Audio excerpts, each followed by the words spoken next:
تھی شازیہ واصف ان کا نام ہے، اور انہوں نے یہ ایک بہت ہی اچھی کوشش کی ہے کہ پورے قرآن پاک میں سے کچھ آیات کا انتخاب کر کے ان کا ترجمہ لکھا ہے اور کچھ چیزوں کا خلاصہ. مثلا سورۃ الفاتحہ ہے تو اس کو ایک پیج میں انہوں نے خلاصہ کر دیا ہے اور اس کی موٹی موٹی باتیں بتا دی ہیں. پھر اسی طرح سورۃ البقرہ ہے تو 1 سے 5 آیت کا خلاصہ، پھر آگے اسی طرح. تو یہ پورے 30 پاراس کا انہوں نے اس طرح کیا ہے. اس میں یہ ہے کہ جو شخص پورے 2 گھنٹے کا، ایکچولی انہوں نے اپنی برانچ میں 26 ڈیز کا شاید ٹائم ٹیبل اس طرح کا بنایا ہے جس میں پورا قرآن تو نہیں ہوگا بیچ میں، لیکن مختلف صورتوں کی اہم آیات اور اس سے متعلق جو اس کا خلاصہ اور اس میں جو پوائنٹس ہیں وہ لکھے ہوئے ہیں. مثلا آیت 183 سے 188 تک یہ جو رمضان کی آیتیں ہیں انہوں نے اس کے بارے میں لکھا ہوا ہے. روزوں کا مقصد حصول تقوی، اللہ کا احساس، اس کی محبت اور خوف، تقوی کے حصول کے طریقے، رمضان میں کرنے کے کام. نمبر 1 روزوں کی تعداد پوری کرنا. نمبر 2 قرآن کے ساتھ تعلق. نمبر 3 تکبیرات. نمبر 4 اللہ کا شکر ادا کرنا، دعا کا اہتمام کرنا، سحری کھانا، اعتکاف کرنا. اللہ کے حکم سے حلال چیزوں سے جیسے رکے حرام سے بچنا. میاں بیوی کا تعلق، اس کو اللہ تعالیٰ نے بہت خوبصورتی سے بیان کیا، یعنی اللہ تعالیٰ عبادات کے ساتھ ساتھ ہی حقوق العباد کا بھی ذکر کر دیتے ہیں، وہ خوبصورت طریقے سے سکھاتے ہیں.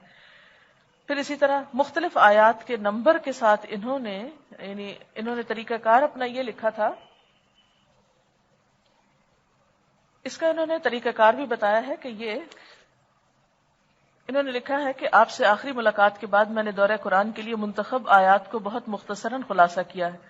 وقت جتنا ملا اور دماغ نے جتنا ساتھ دیا اس حساب سے یہ ٹوٹی پوٹی کوشش ہے. اس کو کمپائل کرنے کا مقصد صرف یہ تھا کہ جو محنت ہم نے کی ہے اس سے چند اور لوگ بھی فائدہ اٹھا لیں.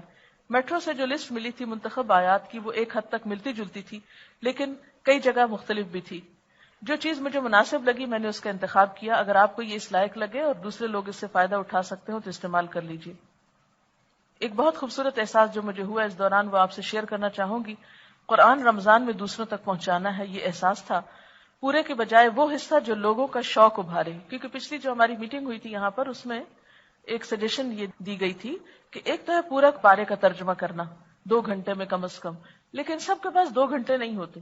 مثلا اگر آپ کسی اسکول میں جا رہے ہیں یا اگر آپ کسی اپنے بچوں کے ساتھ بیٹھ کے بات کر رہے ہیں یا آپ اپنے ہسبینڈ کے ساتھ ڈسکس کر رہے ہیں قرآن پاک کو یا کہیں بھی جس میں ٹائم کم ہے تو پورا قرآن کی بجائے کچھ آیات لے لی جائیں. لیکن لوگوں کو قرآن سے کسی نہ کسی طرح مانوس کیا جائے اور بتایا جائے کہ یہ کتاب کہتی کیا ہے. جو لوگوں کا شوق ابھارے، ان کے شعور کو بیدار کرے اور ان کی فطرت کو اپیل کرے وہ چننا تھا. لیکن یہ سوچ کہ اتنے کم وقت اور اتنی سطحی نظر میں کیا ہوگا یوں نظر آ رہی تھی. یعنی جب یہ بات ہو رہی تھی تو لگتا تھا کہ تھوڑے سے وقت میں ہم اتنی بات کیسے لوگوں کو بتائیں گے. پورا کر لینے کے بعد یعنی جب انہوں نے کام یہ کر لیا، پورا کرنے کے بعد مجھے اندازہ ہوا کہ اتنے تھوڑے دنوں میں پورے قرآن سے گزرنے کا الگ ہی لطف ہے. کبھی کبھی we lose sight of the forest for the trees. We lose sight of the forest for the trees. اتنی گہرائی میں چلے جاتے ہیں کہ ہم بالکل سامنے کی چیز یعنی روح کو نظر انداز کر جاتے ہیں. ایک دین کی تصویر ملی جو اور ایک خلاصہ سمجھ میں آیا. وہ بہت ہلکے پھلکے پڑھنے میں نہ آتا تھا. کون سی باتیں بار بار دہرائی گئیں وہ راسخ ہوتی گئی. بالکل ایسے ہی جیسے ایک کھیت میں اتر کر فطرت سے قریب ہو کر بے انتہا مسرت اور لطف محسوس ہوتا ہے، لیکن انہی کھیتوں کو جہاز سے اڑتے ہوئے دیکھو تو الگ ہی حسن نظر آتا ہے. نگاہ ہٹانے کا دل ہی نہیں چاہتا. پوری تصویر نگاہ میں ایک ہی ٹائم میں سما جاتی ہے. یعنی جب آپ کھیت کے اندر ہوتے ہیں تو چھوٹی چھوٹی ڈیٹیلز دیکھتے ہیں نا، جیسے کلاس میں آپ دیکھتے ہیں ہر پتا ہر کلی، اس ورڈ کا روٹ کیا ہے، اس کی مختلف تفسیریں، اس کا ایک پوائنٹ یہ ہے دوسرا تیسرا. لیکن جب آپ اوپر سے دور سے دیکھتے ہو کسی کھیت کو یا باغ کو تو وہ ویو بھی بہت خوبصورت ہوتا ہے. تو ایک کام تو آپ کلاس میں کرتے ہو، ایک رمضان میں سارے ترجمے سے گزر کے کرتے ہو، اور ایک آپ دور سے اہم اہم حصوں کا ویو کرو گے.